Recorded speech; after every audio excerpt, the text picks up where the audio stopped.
सिख इतिहास में गुरु तेग बहादुर का जीवन त्याग, तपस्या और साहस की अमर गाथा है।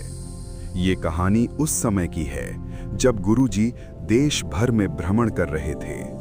वे केवल उपदेश नहीं देते थे, बल्कि लोगों के दुख को समझते और उन्हें आत्मिक शक्ति देते थे।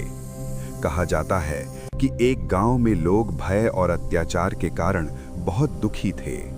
वे डर में जी रहे थे और अन्याय के विरुद्ध बोलने का साहस खो चुके थे। जब गुरु तेग बहादुर जी वहां पहुंचे तो उन्होंने लोगों से कहा, डर को अपने मन से निकाल दो। जो सत्य के मार्ग पर चलता है उसका रक्षक स्वयं परमात्मा होता है। उनके शब्दों में ऐसी शक्ति थी कि लोगों के भीतर नई हिम्मत जाग उठी। उन्होंने सिखाया कि सच्ची भक्ति केवल ध्यान या पूजा तक सीमित नहीं है, बल्कि अन्याय के विरुद्ध खड़े होना भी भक्ति का ही रूप है। गुरुजी स्वयं अत्यंत सरल जीवन जीते थे। वे गहन ध्यान में लीन रहते, पर जब भी किसी पर अत्याचार होता तो वे शेर की तरह निर्भय खड़े हो जाते।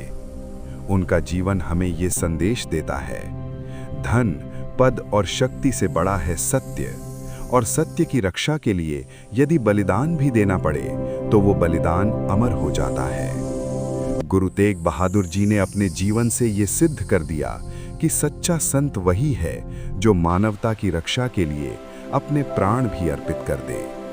उनकी वाणी आज भी हमें प्रेरित करती है, न किसी से डरना, न किसी को डराना।